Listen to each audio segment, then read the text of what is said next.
Indiana Fever lose to the Phoenix Mercury 85-79. That's right, 85-79. Fought back, couldn't catch up, couldn't close it out. The Indiana Fever lose again and lose in a bad fashion. This game was marred by the same that I've seen time and time again. And I kind of pointed it out prior. Really said as long as you're going to put Boston on Alyssa Thomas, then you're going to lose the ball game. And that's exactly what the Fever did. The Fever have come up with a system that they believe Alyssa Thomas, who is a point guard, she can be guarded by first the sagging defense, right? Where you sag off 3-4 feet and give her an open lane, which I totally disagreed with because if you gave Caitlin Clark the same defense, she'd have 60 assists in a game, right? Well, Alyssa Thomas, what did she do last night? This is not new news. This is old news, and it's been happening time and time again. And it's something the Fever have come accustomed to. Alyssa Thomas, 34 minutes, 9 of 17, 5 of 8. Got you 9 rebounds, got you 9 assists, right? And 23 points. Had her rattled a little bit, but she came back in later and took down the Indiana Fever. Now, the Indiana Fever got more problems than problems are being aware. The Caitlin Clark injury report, the Caitlin Clark flip flop of the injury report, the Caitlin Clark, what's going on? Is she playing? Is she not playing? Well, this one turned into the biggest fiasco I've ever seen. And really, in my history, it tells me, well, you get one lie to cover another lie, to tell another lie, to tell another lie, right? Because normally Stephanie White wouldn't even be involved in this situation, right? But she's got to be, the puppet master, but there's other higher puppet masters pulling strings. And excuse me. And the whole thing is coming down to the Indiana Fever. Man, oh man, what are they doing and how are they going to do it? Because I don't think this situation can go from this year, where you're going to say it's all injuries. You're going to get the fans to come back again next year, buy in again, buy the season tickets, promise the world, say Stephanie White's going to come back and do this, this, this, and this.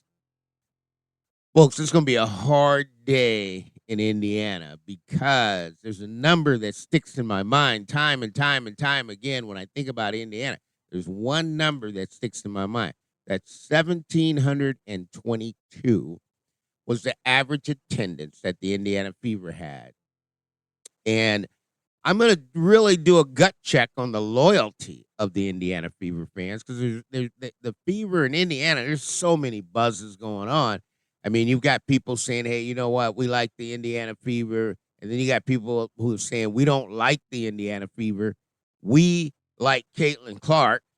And then you got people who are going time and time again who just throwing their hands up in the air. And they say, I don't care anymore. I'm not going to watch the WNBA.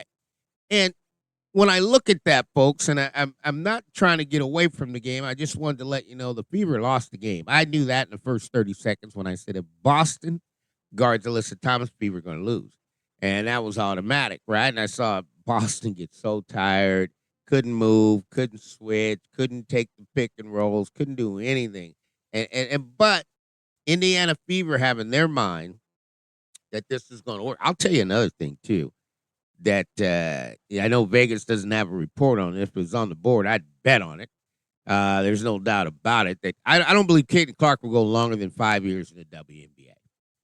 I do not believe that Caitlin Clark will go longer than 5 years in the WNBA. Let me tell you why. She doesn't need it. Everything. I saw Caitlin last night getting in there and Bonner coming over. I mean, this whole thing, this whole thing is bad business from the start, and Caitlin doesn't need it. Now, here's what I discovered, and I'll be truthful and I'll be honest with you. And I recently discovered this because I started looking through a lot of data, and I realized the WNBA is a startup league, guys. It's a startup league, right? And but it's not like you're going to look at. It's not like startup.com like in the year 2000 where people were doing startups from that standpoint. It's not that, okay?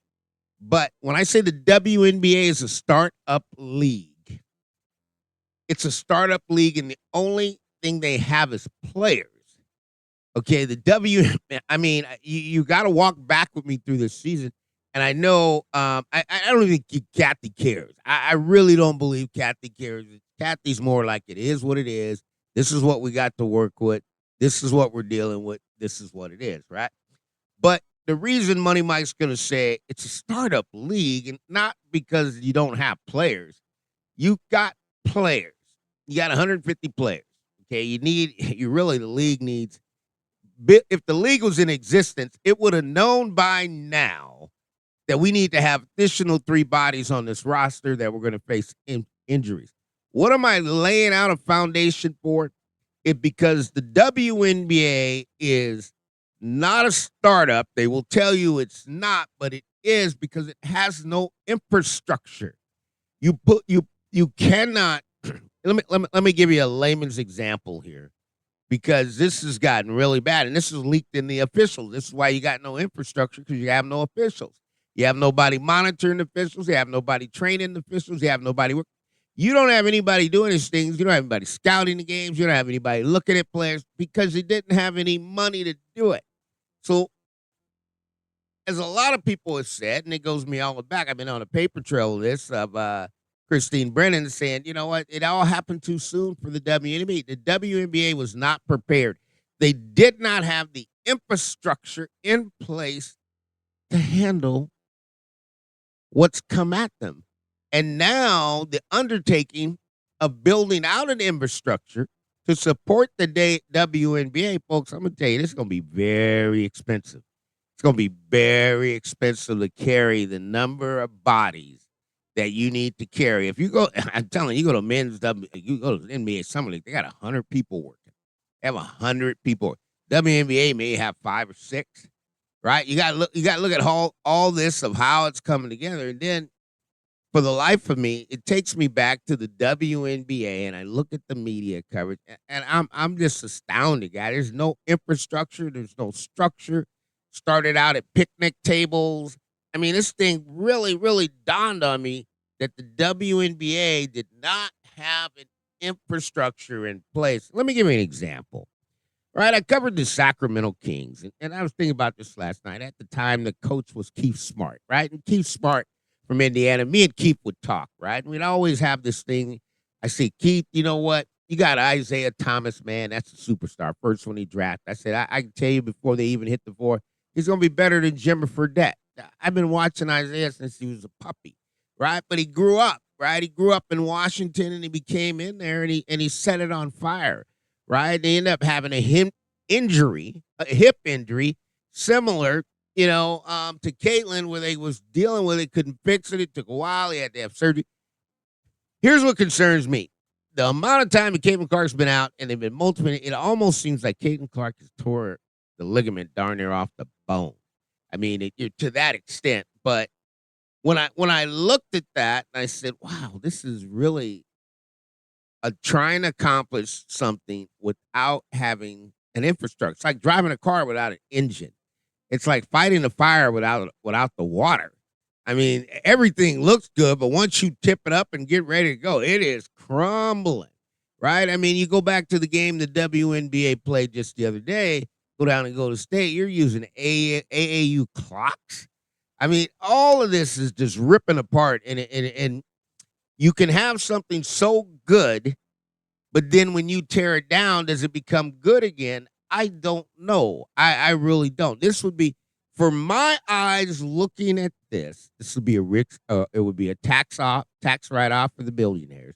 It's a very risky proposition because you're going to dump a lot of money in something, and you're really, when I say startup, when you have startups, you create bubbles. And there's so many pro leagues getting ready to start that the WNBA, it's going to be a tough road for them to reach full profitability, because you got to remember, they're not even tagged in building out the expenses of the infrastructure. It's like having a stadium, but there's no food in the stadium and the bathrooms are locked. There's no custodians there to clean. I mean, you got to have infrastructure to be successful in the league. And I think that's what everybody's trying to avoid. And they did all this off the back of Caitlin Clark. If the Indiana Fever didn't have Caitlin Clark. I want you to think about what the WNBA would be right now. The Indiana Fever didn't draft Caitlin Clark last year's the number one pick, and somebody else was the number one pick. Where do you think the league would be? The league is really excited and enthusiastic over the position if they can get somebody like Caitlin Clark or build a roster, right? So you look at like Golden State, they're laughing to the bank because the guy, I mean, you got to be honest, the owner of the Golden State Warriors, they looked at the WNBA and they said, you don't have any infrastructure. We're going to give our players all the infrastructure. We got more than enough practice facilities out here. And we're going to draw 18,000 and we could draw 25,000, right?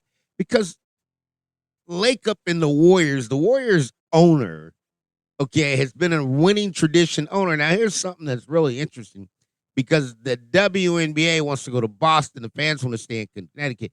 But Lakeup came from Boston. First time in, he got booed as worst you could ever beat. You would never, ever beat it. Thanks to Indiana, Mark Jackson came on in, settled the children down, right? And then they brought in another coach, Steve Kerr, that lifted the children up, and they all went on for happy success. Indiana Fever wanted the same. I don't think it's going to happen because there's too many stories that had to be covered up for another story, for another story, for another story, and everything you told us, it's not true. So basically what the Indiana Fever had all along when they started this season, they had Caitlin Clark. That's all the Indiana Fever had. The whole season was predicated on Caitlin Clark. And now that Caitlin Clark's not playing, then Indiana is not even a playoff team, not really a playoff team, right? And I mean, it's an abundance of missed layups. I don't think I've seen one team miss more layups than Indiana Fever. Indiana Fever, I'm pretty close to leading the league. And that's adding in Angel Reese, but you're real close to missing chippies and layups, and you're not getting to the foul line, folks. I talked about this last night. This is where you talk about some things, and Money Mike's just bringing it home for you, right? Let's look at the free throw shooting. You come in there with the Indiana Fever, and I really want to take you home on this, and I'll close up too. Just want to tell you that WNBA and everything, the way they're doing it. Natasha Howard, I have no idea. I've seen this movie before. I don't need to talk about it. Didn't even tap the free throw line. Wouldn't even attempt the free throw. Leah Boston gets 2 free throws. Leah Boston didn't get any free throws in the last game. Now you got 2 this game. So over 2 games, you've only shot 2 free throws. Odyssey Sims 1 for 4. Mitchell taking it to the cup hard, battling out 5 for 9 3-point line. And you're looking at this, right? You got to look at these things and say Odyssey Sims no free throws. You get 2 of 2 out of Mitchell, 3 of 3. Now you go to the bench. Here's the thing that happens in the bench: you get 1 free throw out of the bench, right? So there's no contact. You know what? If the Indiana Fever, sometimes you got to ask yourself, if they could forfeit these games, would they? Because they're not playing basketball, and I know they're not playing basketball. And the natural eye, they're selling it to you like they are playing basketball. Indiana Fever are not playing basketball. They're just not. And what was sad when the players, they did the press conference, not last night, but the game before, they started talking about we were in the wrong spot for help and we were trying to get in the right spot. And it looked like they just started working on that. Then I'm looking at people say this is new. So now, Money Mike's coach hat, I'm putting my coaching hat on. What have you been doing all season? We start with defense first. We start with that first. We don't even put an offense in until we get the defense right. What have you been doing all season? Right? This is the Indiana Fever. Now we're sitting here, and I guess Stephanie White she's thrown in the towel. She didn't even put a face on. I didn't even know what a face was till my daughter started telling me a couple years ago. That was somebody can go in, they do their makeup, they do everything, they get everything the way it is. Now Stephanie White says, here I am. Take me as I am. I don't really give a damn, right? So Indiana Fever, the show was a great show. And you know what? I got faith the size of a mustard seed, so I'm not giving up. I'm just telling you guys, listen, if you get to this, and the WNBA has no infrastructure, and you get to the playoffs, don't get disappointed in the playoffs. Don't beat yourself up anymore behind Coach White, because I've seen it again and again and again and again, and I've told you time and time again what Coach White's going to do. It is not pretty, folks. So this is the Money Mike Syndicated Radio Podcast. I looked at it, 85-79. It was the score is not indicative of what the actual score was. Fever just got ran off. They just will not cover the three. They got ran off in transition, playing 3-4 players running behind the basketball, should be sprinting ahead of basketball. There's a lot of bad business going on, a lot of miscommunication. And this one here, I don't know if it's fixable. I'd like to see Indiana get in the playoffs. They may get catch lightning in the bottle. But the way it's looking, it's going to come down to the Indiana Fever. Can you beat Chicago? That's what it's going to come down to. This is the Money Mike Syndicated Radio Podcast, folks. All things are possible to those who believe. Indiana Fever in shambles. WNBA is really just really opened the door. It looks like a startup league. The league has players. League could be great. Just has zero infrastructure. And the infrastructure, the number one infrastructure is the officials, and that's zero. And they miss so many calls, I don't even want to bring it up anymore. That's how bad it is. And that's how unprepared the WNBA was to launch the season. Now, when you allow a season to go on like this, people look at you just in a money grab, right? You're in a money grab. And that's something that's got to be disputed. But this is the Money Mike Syndicated Radio Podcast. All things are possible. Indiana Fever dropped 185-79. Mitchell has 29 points and doesn't matter at all because you can score as much as you want, but can you stop somebody from scoring? We'll see you soon, and we'll keep you updated. This is the Money Mike Syndicated Radio Pod.